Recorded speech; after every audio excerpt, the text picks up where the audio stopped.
that language, was incorrectly classified, and that you would address that. You explained the process to me, and which I've since relayed to our board. So we're very appreciative of that. I do, however, have a question. I have attended one of the forums, and one thing that isn't clear to me is how the plan addresses coordinating resources within the state agencies between an established community and a targeted growth designation.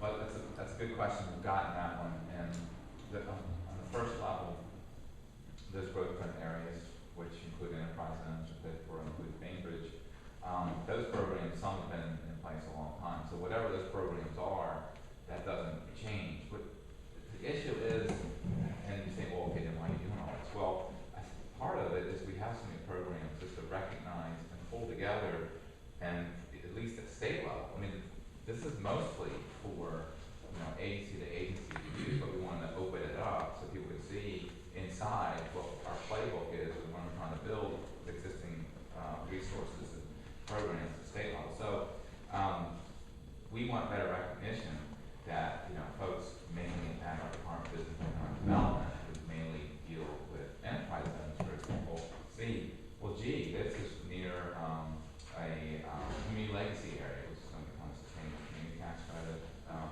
with two things sort of being merged. But we'll be able to see that, so it's kind of getting a programmatic proximity, look. That's the first thing is the programs that are under growth plan as they are now aren't necessarily changing. It's sort of letting us see what these things relate to each other.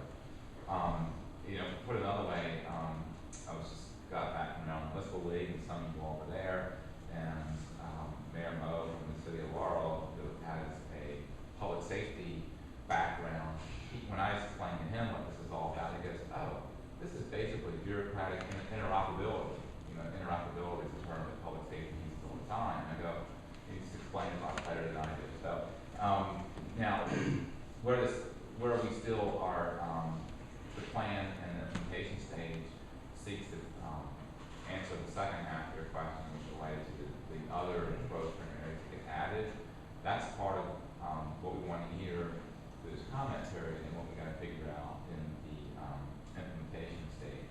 So nothing, a lot is not done when we get done complete the first stage of this plan in October. It's really kind of, maybe another way of putting this is, October's kind of laying out a framework for what's in place now. And then for adding new growth plan areas, it depends on what the nature of the area is that the local government kind of wants. In some cases, it might be more focused or additional look at revitalization on main streets, for example.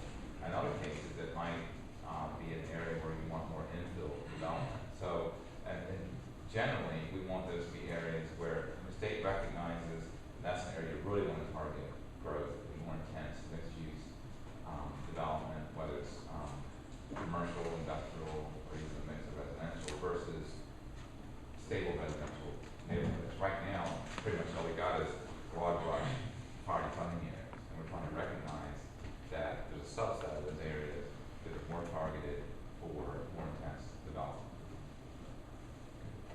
Next question. Yes, ma'am. My understanding is that, I guess it's this morning, the governor's going to sign some executive order, for one of a better word, I believe it would deal with fast tracking. Yes, sir. That was yesterday. It was yesterday. Okay. Haven't seen that yet, but how does that fast tracking then have interoperability, if you will, with Plan Maryland? That's a great question. I appreciate that. In the fast tracking application, and you can type in Maryland, make it easy to Google, find it. I can't remember the new website. It just got announced yesterday for fast tracking. But there's an online application that will be used as kind of a screening tool to get designated for fast tracking.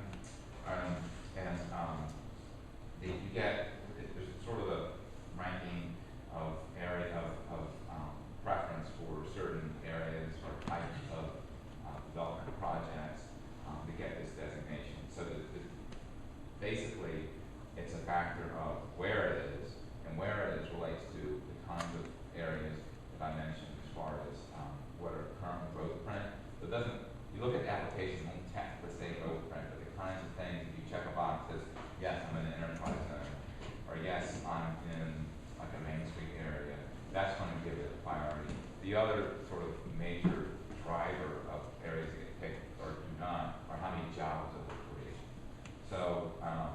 this is really, what the governor announced yesterday is really an interaction between, smart growth and economic development. And I don't see those things being at odds with each other, you know, and some people say they do, and, you know, at times, occasionally, maybe some things pop up, but then this is a great example of where the two things come together.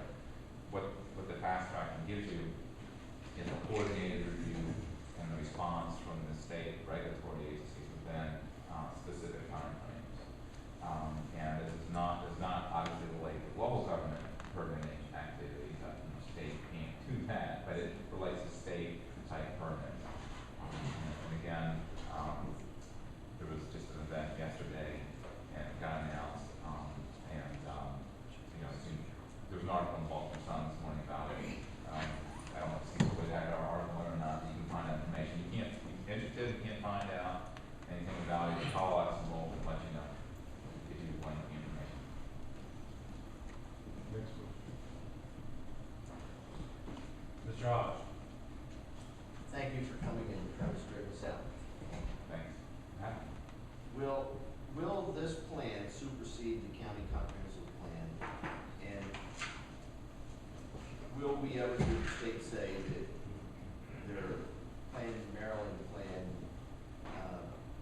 overrides what's in our plan in implementation of our comprehensive plan? Are you going to say to us, when we try to implement our comprehensive plan, that you have it on file, you have it in your file cabinets, you know what it is you want we participated in the preparation of it, you signed off on it. If we implement that plan, are you going to ever say, after you're gone, is your predecessor going to say, no, we don't like that plan any longer, our plan says this instead? Not like that, and let me explain what I mean by that. As you indicated, we review, we don't approve, but we review, in some cases in quite detailed fashion, local government's plans, and oftentimes we help them develop technical systems as we did with the county studies plan. And your plan is your plan, and you all adopt your plans, and you have a long history of doing that. We comment on your plans, as you all know, some more than others, in a fair amount of detail in a number of ways, as it relates to a number of different programs that stem off of the state smart growth act, whether it's on the land preservation side of the coin, if you will, or if it's on the development, redevelopment side of the coin. So we will never say that, you know, our plan supersedes your plan. That's legally impossible. What we may say, and what will put us all in a better position to have a communication of where we agree and where we rarely disagree on growth stuff, is we may use the plan to better communicate where our disagreement is. But we've had agreements and disagreements with every local government in the state at one time or another over the years on some aspect of the plan. And instead of having it come from left field, right field, or wherever, at least the people we're working with, local governments, private sector, nonprofits, will sort of see it stemming from some organized body of the collection of the state's policies. So you have, there's something, some framework to reference our comments from. So this plan, really the answer to your question is no, will not supersede. Will we use this plan to sort of provide a framework, a background for the common comments we may make, positively or negatively? I think we will. I think it'll be more helpful. But again, we have made comments on every local government's comp plans for years without this plan. This will be a better guide to what those comments are likely to be, instead of sitting back and guessing, oh God, what this guy going to say this time? So I think it will put you, I think it will be helpful to you in that regard. Commissioner, one follow-up? Follow up on your proposed growth area map for Cecil County. I see not 1 acre in Cecil County that shows priority growth areas. And I'm talking just not 1 acre in the county. There are areas shown in downtown areas of the 8 municipalities, but not 1 acre in the county itself is shown as a priority growth area according to your plan. I guess the question is that the way that you feel, or can we make some adjustments to that plan, and how can we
designate additional areas, breeds, kind of laborious and bureaucratic, and we want to make that a lot easier.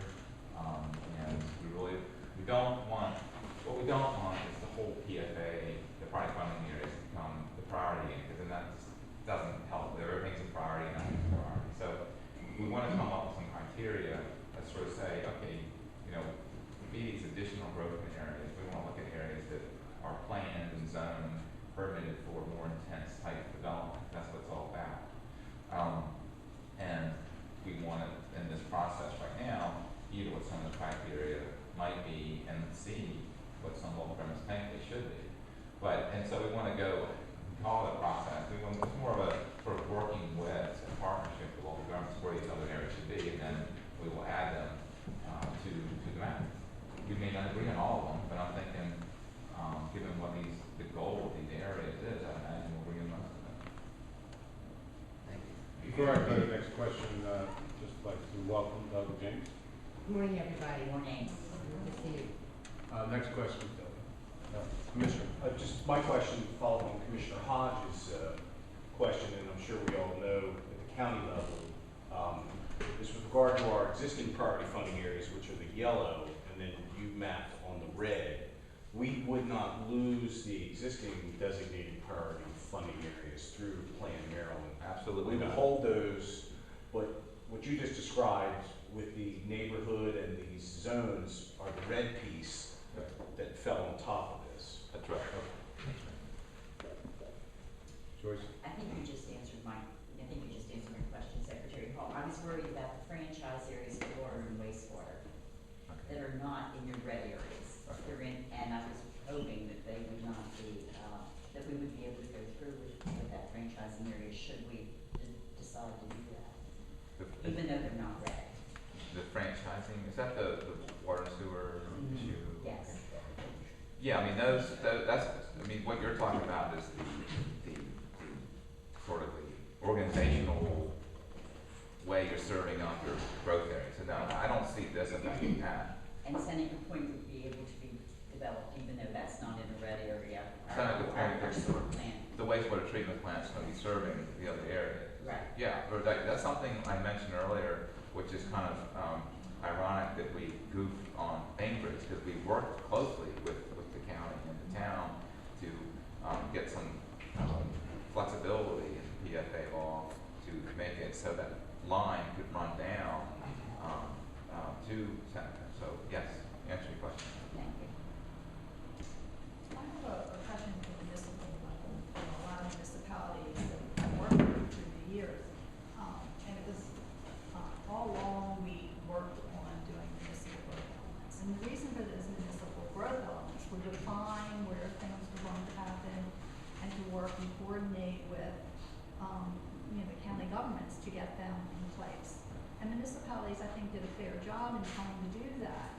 But when I come right down to in County Perryville, our municipal growth element isn't really defined properly or correctly on your maps, and really hinders some of our growth to the north.